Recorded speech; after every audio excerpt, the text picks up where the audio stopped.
दोस्तों, मैं इस वक्त लाहौर के मियानी साहब के एक ऐसे अहाते में मौजूद हूँ जहाँ बहुत सारी मशहूर शख्सियात आसूदा खाक हैं।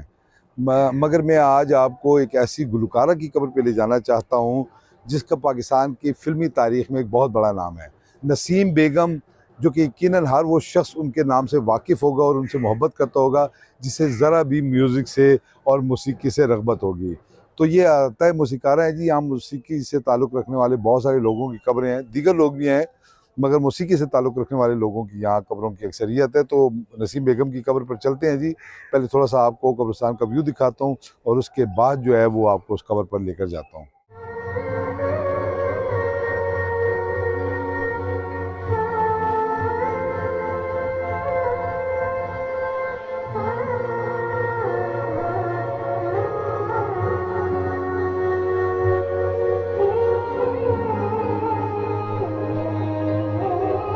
जी, तो दोस्तों हम इस कब्रिस्तान में इंटर हो गए हैं जी। और आप ये देख सकते हैं बड़ा कंजस्टेड सा कब्रिस्तान है और कब्रों की तो मेरे ख्याल यहाँ गुंजाइश भी नहीं रही। पुख्ता कब्रें हैं जो नज़र आती है, बाकी कच्ची कब्रों में तो मेरे ख्याल कई बार कब्रें बन चुकी होंगी। और ये हम इस वक्त इस कब्रिस्तान में फिर रहे हैं, कुछ लोग आ रहे हैं उधर से। और इस कब्रिस्तान में बहुत सारे मशहूर लोग आसूदा खाक हैं।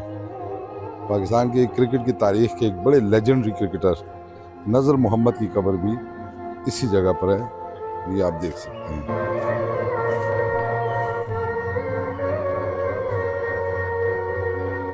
ये नज़र मोहम्मद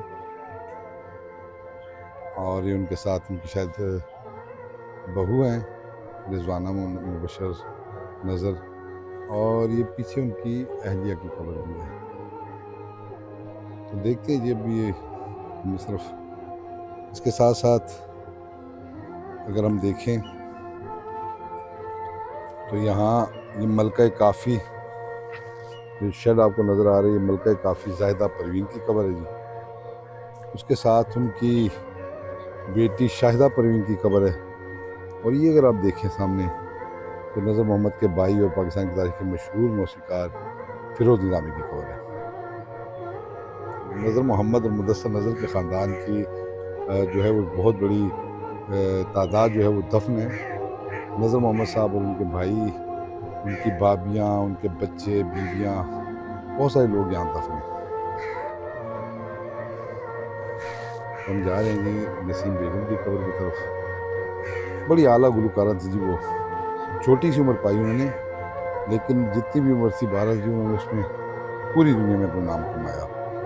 ये महविश है जी, एक बड़ी मशहूर जो है वो अदाकारा थी स्टेज की, बड़ी फरबा सी गोल मटोल सी अदाकारा होती थी। जंजालपुरा में इनका किरदार बड़ा पसंद किया गया था। तो चलते जी नसीम बेगम की कब्र की तरफ। कब्रों के अंदर से गुजरना पड़ता है जी, कोई यहाँ ऐसी गड्डी नहीं।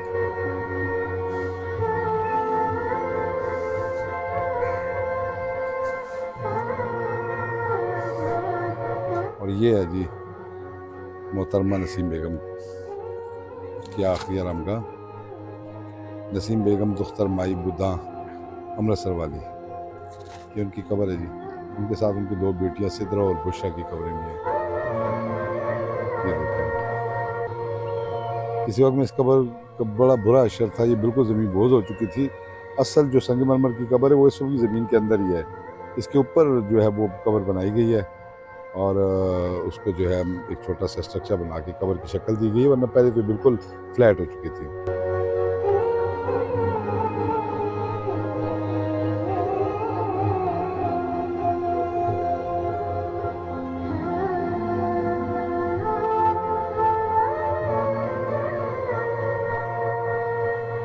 जरा 60 की दहाई को याद करें। पाकिस्तान की फिल्मी तारीख का सबसे सुनहरा दौर था, जब हर शोबे में आला पाए के फनकार मौजूद थे। खुसूसन फिल्मी मौसीकी में बड़ा जबरदस्त काम हुआ और बड़े बड़े सुपरहिट गीत तख्लीक हुए। इस दौर के मौसीकार, नगमा निगार और गुलकार पाकिस्तान की फिल्मी तारीख के हैवी वेट किरदार रहे हैं। इनका कभी कोई सानी नहीं रहा। ऐसे ही बड़े नामों में एक बड़ा नाम गुलकारा नसीम बेगम का भी था, जिन्हें नूर जहां सानी भी कहा जाता था। नसीम बेगम ने सिर्फ 14 साला फिल्मी कैरियर में 350 से जायद फिल्मों में 750 के लगभग फिल्मी गीत गाए। ये सालाना 25 फिल्में और 50 से जायद फिल्मी गीतों की औसत बनती है। गोया मुसलसल 14 बरस तक तकरीबन हर हफ्ते उनका एक गीत रिलीज होता था, जिससे उनकी मकबूलियत, मसरूफियत और पाकिस्तान फिल्म इंडस्ट्री के अरूज का अंदाजा लगाया जा सकता है। उनके सबसे ज्यादा गीत फिरदौस, नगमा और नीलो पर फिल्माए गए, जो उस दौर में खुसूसन पंजाबी फिल्मों की सुपरस्टार्स थीं। उन्होंने 4 निगार अवार्ड भी मुसलसल 4 साल जीते और प्राइड ऑफ परफॉर्मेंस भी हासिल किया। नसीम बेगम 24 फरवरी 1936 को अमृतसर में पैदा हुई।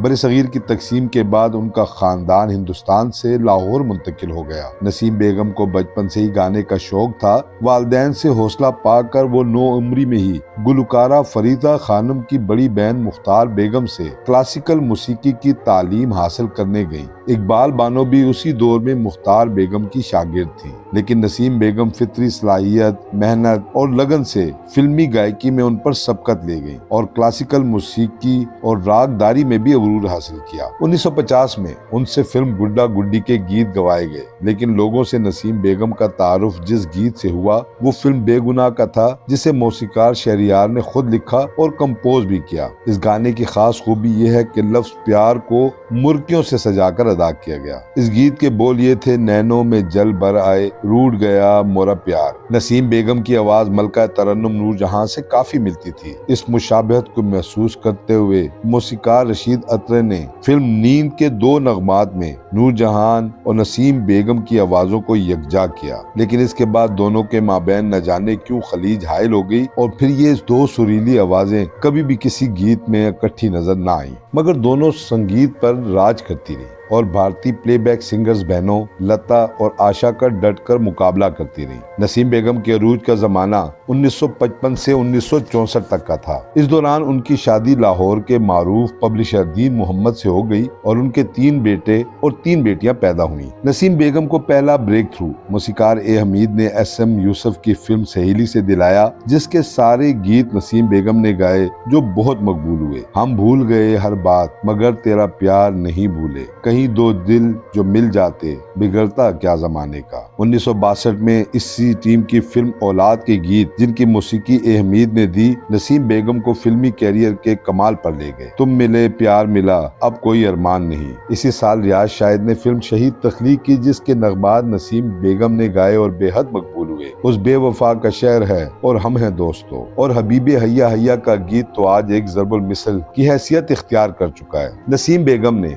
उर्दू फिल्मों में तो अपनी धाक बिठाई, मगर पंजाबी में भी वो कम मकबूल न थी। उनके गाने ज़बान ज़दे आम थे। उनकी पंजाबी फिल्मों में गुड्डा गुड्डी, करतार सिंह, 30 मार खान, मुखड़ा चंद वर्गा वगैरह शामिल है। इस अजीम गुलकारा का फिल्मी कैरियर सिर्फ 14 साल पर मुहित है, मगर उन्होंने 350 से जायद फिल्मों में 750 के लगभग फिल्मी गीत गाए। उनकी आवाज में रिकॉर्ड किया गया मिलनी तराना, एराए हक के शहीद व वफा की तस्वीरों। कौन सा ऐसा कौमी दिन होगा जिस पर यह तराना नहीं बजाया जाता होगा, और ऐसी कौन सी शादी होगी जिसमें बहनें अपने भाई के लिए वीर मेरा घोड़ी चढ़िया का गीत नहीं गाती होंगी। नसीम बेगम अपने अरूज पर थी, मगर महज 35 बरस की उम्र में उनकी ये सुरीली आवाज हमेशा हमेशा के लिए खामोश हो गई। 1971 में एक बच्चे की पैदाइश के दौरान नसीम बेगम का इंतकाल हुआ। उनकी कब्र लाहौर के मियानी साहब कब्रिस्तान में अहाता मौसीकारा में वाक़या है। एक उम्र तक ये कब्र बेनामो निशान रही और लोगों को इल्म ही नहीं था कि इस अजीम गुलकारा की कब्र कहाँ है। बिल्कुल सड़क के किनारे वाक़या होने के बावजूद शायद ही किसी के इल्म हो कि नसीम बेगम यहाँ आसूदा खाक है। फिर यूं हुआ कि रफ्ता रफ्ता ये कब्र मिटने के करीब पहुंच गई तो उनके एक मद्दाह ने इस कब्र पर एक बड़ा कतबा लगा बुलाकर उनकी याद को ताज़ा किया। बाद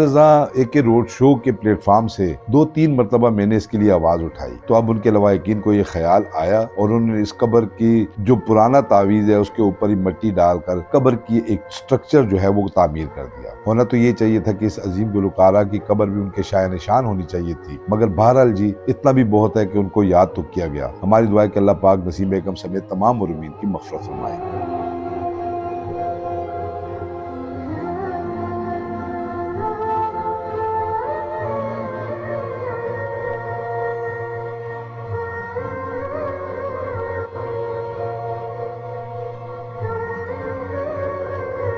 अस्सलाम वालेकुम नाज़रीन, आबिद खान एक नए शो के साथ आपकी खिदमत में हाजिर है और मैं इस वक्त मौजूद हूँ पाकिस्तान की तारीख की लेजेंडरी गुलकारा नसीम बेगम की आखिरी आरामगाह पर, जो लाहौर के मियानी साहब कब्रिस्तान में वाक़ है।